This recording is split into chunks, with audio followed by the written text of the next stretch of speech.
Hey everyone, welcome back to the PAC-South podcast, or should I say the podcast of champions.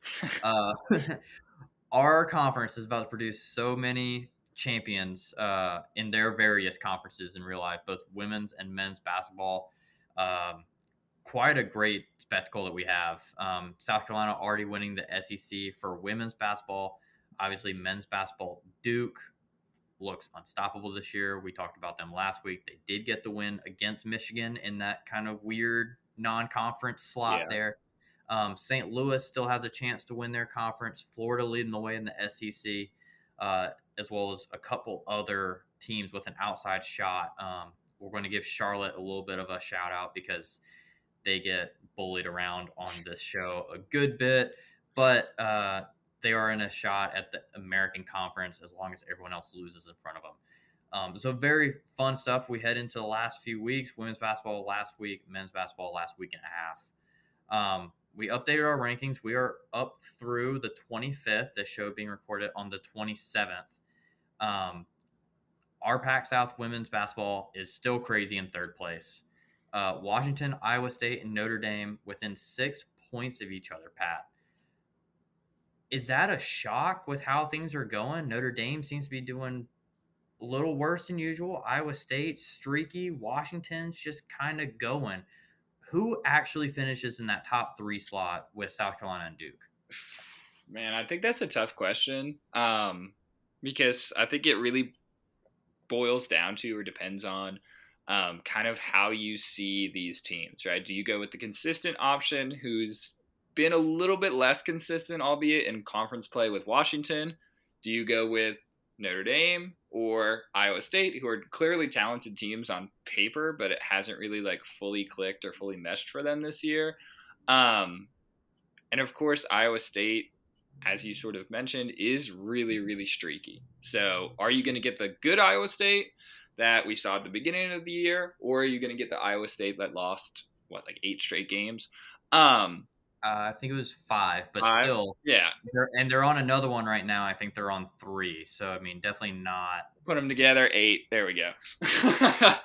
But I don't know. I don't believe in this Iowa State team as much as I did at the beginning of the year. Obviously, Audi Crooks is phenomenally talented offensively. She's a great bucket getter, but her defense, especially in pick and roll, is a little bit concerning for me as we kind of go into the stretch run, and you're expected to play these, high end or high caliber teams. So I'm going to go out on a limb, and just because I think Hannah Hidalgo is really, really talented. I think the ACC outside of really Duke and North Carolina is fairly wide open on the women's side. I think Notre Dame is going to make a late season push and get themselves into the third spot of our conference standings. For ACC, you do have Louisville up there at the top Oh, I as forgot well. about Louisville. Yeah. I mean, that's a great point. I mean, Duke, obviously, ACC, they're right there at the top. They probably, as long as they are able to beat UNC this weekend, will take the regular season Yeah. title. But then we go into the conference tournament. That is worth a lot of points there. So let's say Duke kind of falters a little bit. Notre Dame could next thing like get hot and win the conference Yeah. tournament, and then Duke will then be losing out on some points, and then the field will kind of come back together. I don't see anyone catching up to the South Carolina team right now. They are 118 points up on Duke, who is, I think, a good 40, 50 points ahead of third place. So, I mean, Yeah. that kind of tells you how good our top teams are. I mean, I think South Carolina, they win the SEC tournament as well. They're pretty much locked in to win the Pac-South Yeah. Conference. So, pretty dominant display there. Really shows you what Don Staley and that team does over there. Um, Going on Iowa State real quick, I think that if they are able to get hot at the right time and be a little bit more consistent in their just overall performance, that team could be scary. Yeah. I don't because when they're really good, they're really good. Not a lot of teams are better than them. Audi Crooks, whenever she's going, it's hard to stop her. I mean, but that being said, Iowa State, when they were winning all their games earlier in the season, she was averaging 25 plus points a game. Hmm. That's really hard to continue to ask. Yes, she is a Yeah. superstar, but it's going to be really hard, especially as you get deeper into March. I could see this team making it to an Elite Eight still, but I think once you really match up against those high-powered, like all-around great teams, if they were to match up with a South Carolina, a UConn, unfortunately, then I just don't think that they have enough firepower outside of Audi Crooks. But nonetheless, a team that could make an outside chance. I think, unfortunately, even though Washington is in that third spot, I I think they're think that gonna. they stand the Yeah. least chance of holding on to it. So there's our women's basketball outlook. We will slide over to baseball a little bit as we talk about the top. We are 2-3 weeks in already. Yeah. 2 weeks in. 2 weeks. Yeah. Too full. Kind of an interesting top. I mean, Duke, they're in the top of every sport for us, so not really surprising there. Florida, one of the best teams in the country. New Mexico, best start in school history. All three teams are tied with 14 points at the top. Who doesn't finish in the top three? It could be all of them. It could be none of them. I'm gonna go with. I think I'm gonna go with New Mexico here. So my logic behind that is, I know a lot of our points do reward obviously series wins, but also if those are ranked matchups, rivalry matchups, that boosts it a little bit. And I think both Duke and Florida have better opportunities to at least enter into high-profile rivalry games, right? NC State's a decent program in terms of baseball. Wake Forest is a rival of Duke. While they're not super great at other sports, they are very good at baseball. So that'll give them another ranked matchup to hopefully take advantage of. Florida obviously has Miami this weekend and Florida State. Both of those are ranked teams, plus every ranked team that they'll play in the SEC. So I think I'm going to go with New Mexico solely because playing in a weaker conference in the Mountain West, I think they'll rack up wins, and I think it should be, I'll say, a little bit easier to get consistent series wins, but I think it will hurt having that lack of ranked opponents or ranked matchups at the end of the day. Yeah, no doubt. I think that of conference matchups, they may get one ranked matchup in there, but certainly nothing of the ACC and SEC. I'm going to go a little bit of a different thought process. I think that Duke is going to be the team that doesn't get it. I don't think that they're quite as good as Florida, obviously. I think Florida is definitely a top 5 team, even though they're sitting at number 10 right now. I think New Mexico, the lesser conference, will benefit them. Yes, they don't have the highest ceiling as a Duke or a Florida or any of the other teams in those conferences, but I like their ability to convert on them more often. Even if they do drop a game over the weekend, I think they will still get the series win. So, like, yes, they won't get the conference sweep, but they'll get the conference win. So they will still be able to capitalize on a lot of points there. I mean, as we've seen, they have been able to put the bat on the ball, and honestly, they've generated an unreal amount of runs to start the year. That will definitely come back to earth. That will not stay like that. And if they do, we might have other conversations with the Lobos. But I like their ability to stay at the top of the Mountain West.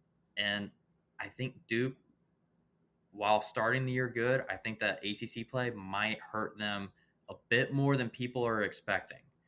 Florida, however, great chance of winning the conference for us. I think that is a great team. We're, as I already mentioned, we will talk about them here in a few minutes with the big Miami series, that happening in Coral Gables. I think this Gator team, they lost the first game of the year to UAB, and I think that really was just like immediately like turn on, we're playing now, let's do it. And they blew out UAB the rest of the weekend. I believe they've only had one run game since that initial loss, so Sullivan has the Gators rolling. On the flip side of things, we have some bad baseball. Washington and, I guess almost surprisingly, St. Louis. These teams are bad. Yeah. They're bad. Washington just got their first win of the season the other week or other day. So both teams now have 1 point on the leaderboard. I'm going to be completely honest. I don't think either of these teams are going to get over 20. Yeah, And it's going to be a long season. to put that in perspective, Central Michigan men's basketball and St. Louis women's basketball, both teams not very good. I think they both have about 6 or 7 wins this year. They are at like 30 points. Yes, the points are a little different by sport. However, basketball to baseball, it's a lot closer than obviously football. Yeah. These teams are bad. I think St. Louis might take an edge here, going off the same New Mexico logic of they're going to have a weaker conference, so they have a better chance to actually convert points. Yes, their ceiling is lower. Yeah. Big Ten, not the biggest baseball conference, but still a little bit better. Do you see Washington edging the Billikens here? I think I'm kind of with you in the perspective that St. Louis will probably eke out slightly more points than Washington, again, because of the conference that they play in, right? Like the Atlantic 10's a really solid mid-major basketball conference, but it's not exactly a conference that's known for its baseball prowess. URI is usually pretty decent. Richmond's decent. Davidson's decent. But it's not exactly like, powerhouses out here. Where the Big Ten, especially after adding UCLA into the fold, the number 1 team in the country right now, after adding, I think Oregon's half decent this year into the fold. Southern Cal seems to be having an okay start to the season as well. Southern Cal's not too bad either. But the Big Ten's a pretty deep baseball conference. I'd say more top heavy, but still has some pretty heavy hitters there. So I like St. Louis to eke out just a few more points. They are going to play schools like, no disrespect, but LaSalle. And George Mason baseball is not historically very good either. So there's some opportunities for some series wins, or if it's a 4-game set, at least eke out a split that I think might be a little harder to come by for Washington, especially given the fact that their coastal partners in the Big Ten are a little bit stronger this year, particularly, obviously, UCLA. Certainly. All right. Be interesting, to say the least, matchup to go through this season. Be shocking to see if we had any other dance partners that low in the rankings. And we are dogging on them. We're cheering for you, y'all. But it doesn't look good. And that brings us over to our predictions. That is that quick for our kind of analysis for the PAC-South Conference this week. Massive matchup in the ACC tomorrow, and this will probably decide who actually wins the regular season in the conference. We have Virginia going to Cameron Indoor against Duke. Duke has played a lot of big-time matchups in a small window. Yeah. They've looked really good since losing to UNC, and what you could argue was almost a fluke loss. Not to diminish too much from the Tar Heels. They were having a very good season, but this Duke team is a different Duke team. I feel like this isn't the team that goes in, loses round of 32. They still could, is ahead of them, but I don't think it is. I think Virginia, this is not a great spot to be in. Like, you could say, yes, Duke is getting tired from all these big matchups. I don't think that's the case here, though. I think Duke is rolling, and it helps that they're playing so many big matchups in a row because they're just at that high level. I think, honestly, if they did take a step back and play like a Notre Dame this season with how they're playing basketball, I think that would honestly slip them up. Maybe not necessarily in the Notre Dame game, but in the next game. Yeah. Kind of get lulled to sleep. So I think, honestly, this high caliber, consistent basketball is really good for Duke. Great going into the tournament for both for the ACC and March Madness. So I like the Blue Devils to get it done in Cameron Indoor. I think this will be a high-scoring game, though. Yeah, I think this will be a pretty close and pretty competitive game. But I like Duke to ultimately win, like, fairly comfortably. I think the spread's somewhere around, like, 10.5 or 11 points in favor of Duke. And I think that's fair. Obviously, Virginia's a good team this year, and it's nice to see them bounce back, kind of like we talked about last week.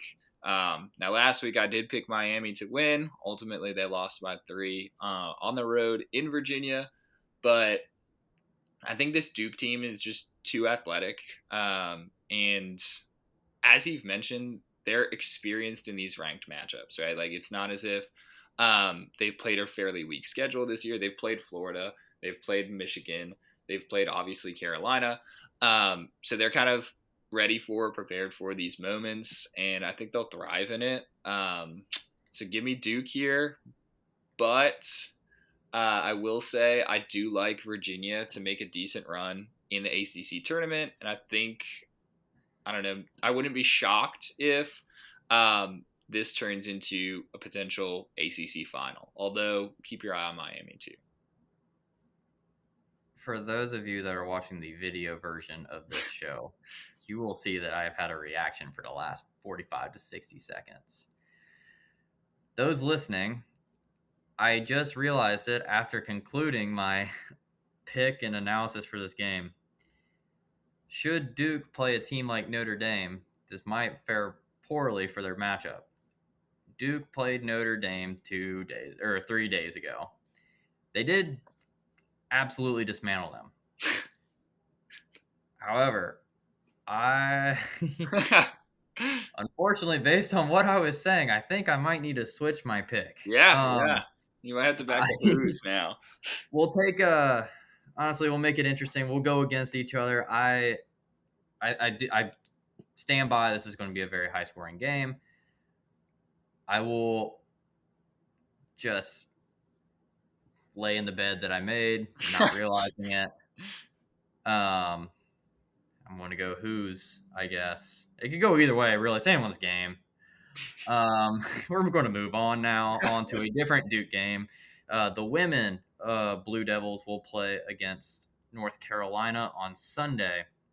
This game being played in Chapel Hill. UNC has an outside chance of the regular season title. Duke solidifies their championship with this win. Nothing like beating your rival for a championship. Do you think they can get it done? I think it's going to be a close game. We talked last week about the struggles that Duke had in the non-conference, and that kind of came back to bite them a little bit this week, or I guess last Sunday, technically, when they played Clemson. That's definitely a game that they should not have lost. I believe they lost by either 2 or 3 points. I know it was fairly close. But you kind of saw that vulnerability with Duke that we saw at the beginning of the season. So now the question becomes, are they going to bounce back like we saw in the midweek against Florida State and beat a team that they are, yes, ranked higher than in North Carolina? Or is this another opportunity playing your arch rival on the road where you could see them falter a little bit? It would definitely make things more interesting in our standings if Duke loses this game. Indeed, yeah. But I think that the Blue Devils, or Lady Blue Devils, are the more talented team here. And I think that with that advantage, I'm going to go with like a, say, 5-point victory. Because I think this is a close matchup talent-wise. North Carolina actually, I think, has a better record than Duke. But Duke had a little bit loftier expectations coming in. Obviously has the better conference record. So I'm going with Duke here. Okay. I think to an even greater extent, outside of what I was saying with the Duke-Virginia game, this is going to be a super, super close game, as you mentioned to start yours. They match up almost identically. Mm-hmm. You look at them head-to-head, the points average per game, half a point off. Points against, 0.4 of a point off. Field goal percentage, 1 point. Rebounds, 1.2. That's the biggest difference. Assists, less than 1. They are, statistically speaking, almost identical. Mm-hmm. I think that this is going to be a very tit-for-tat game. You could say the advantage goes to North Carolina for similar reasons, how Duke lost on the road in men's. Do we see another UNC upset of a Duke team in Chapel Hill this year? I find it hard to believe. I think Nyla Harris is going to have to just go off for them. I think she's going to need to score at least 20 points, and I don't know if that's something she can do in this game. I like Duke to continue the momentum that they've been having throughout conference play, win a rivalry game, win the conference championship for the regular season, going into the women's ACC tournament with a lot of momentum. Yeah. I don't know if they can get it done though in the tournament. Well, we'll get there when we get there, but I like them this weekend in Chapel Hill. That then brings us to our final pick of the weekend. Kind of a weird weekend for games with women's wrapping up, men's kind of wrapping up, but not really. And baseball, there's so many preseason tournaments. Not preseason, but there's so many of these tournaments that baseball is starting to go to now. Lots of great matchups in it. You have like Texas and Coastal. I want to say ECU, even with their slow start to the season, has a couple great matchups. They're great, but then they're like, you can't really get a gauge because you might have an ace on ace, and then the matchup that you really want to see, someone may be saving for another matchup. Yep. So then it's really awkward timing. Yes, you get to see a lot of different teams, a lot of different tendencies. So I'm sure that that's great as teams tune up into conference play. As a fan, though, it's really weird. I wish this consolidated to like only the first weekend of the year if we're going to do it. But I digress. That's not what we're dealing with. But we are going to pick probably the best matchup that we have this weekend in Florida versus Miami. This game in Coral Gables, as I mentioned before. I'm surprised that this is not a like split venue. I'm surprised this is not like one in Miami, one in Tampa, Orlando, one in Gainesville. I feel like this is a series that would warrant it. Nonetheless, though, Florida team, we've talked about them already. Sullivan has the boys playing ever since their opening loss. This Miami team, though, I definitely faded them to start the year. They played who I think could be a high contender in the Big 12 in UCF. That was a great matchup. Miami ends up coming back and winning that game in extra innings. I think historically speaking as well, that is a game that in the midweek, UCF typically dominates, even over a Florida team. So getting a win like that in the midweek, I think shows how deep this Miami team is and how game ready they kind of are this early in the season. I think that they're going to shock some teams, namely a Duke. When we get to ACC play, they're probably going to be top 3 in that conference. I think you looking at it up to down. I'm not solely or really sold on this Florida State team this year. I think that they are a little worse than what we're thinking. They just haven't been fully exposed yet.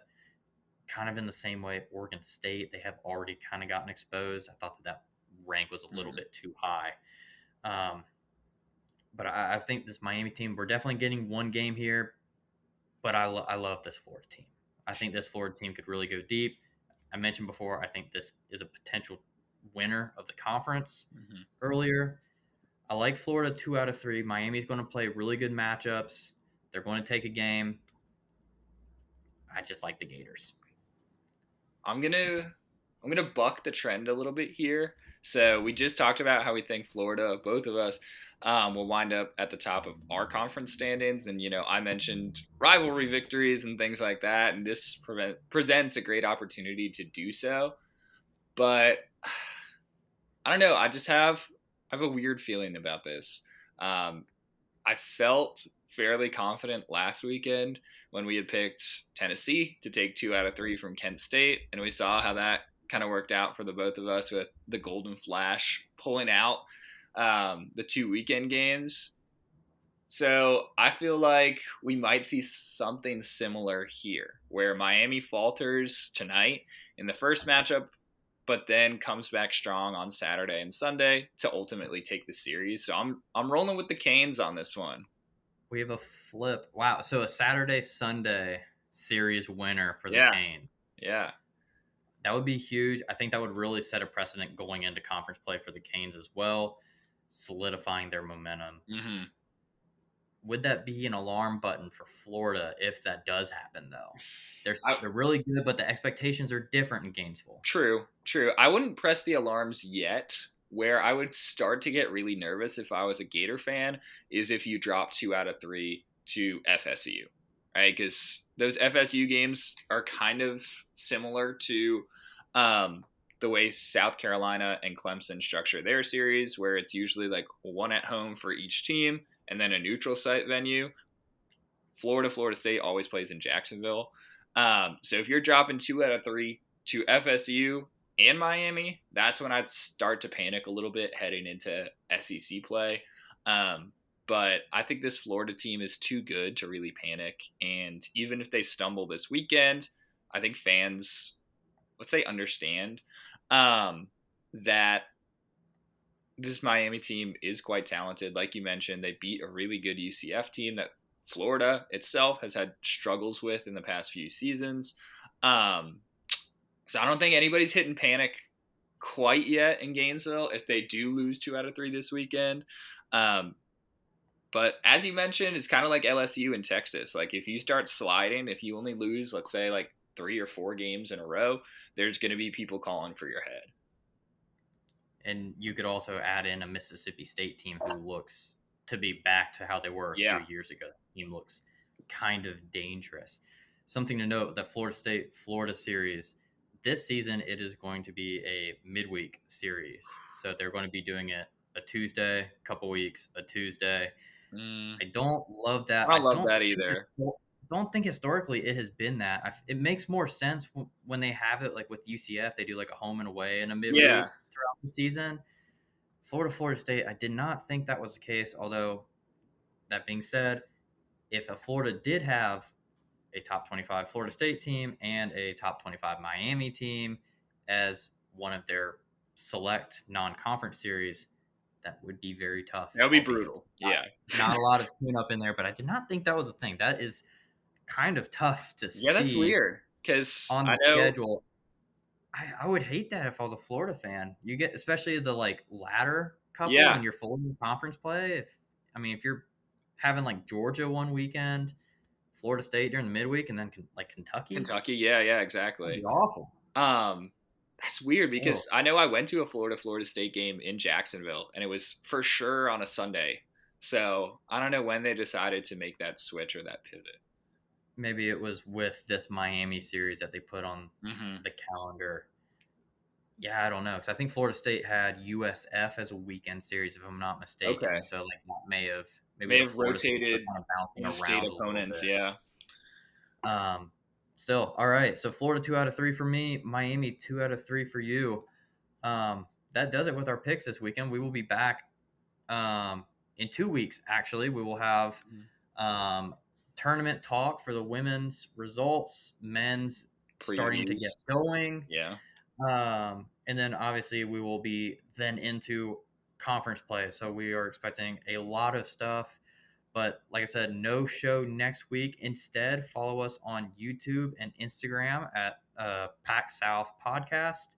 We will be having our first ever card openings. We are going to start a new little segment there. Those will be off of the show, but still obviously under our brand, if you will. So we look forward to starting that. And I hope you all follow us and like our new content as well as the content we've already been producing. We will see you all again at our regular Wednesday show in 2 weeks. So thank you all so much for listening and watching wherever that may be. And we will see you next time.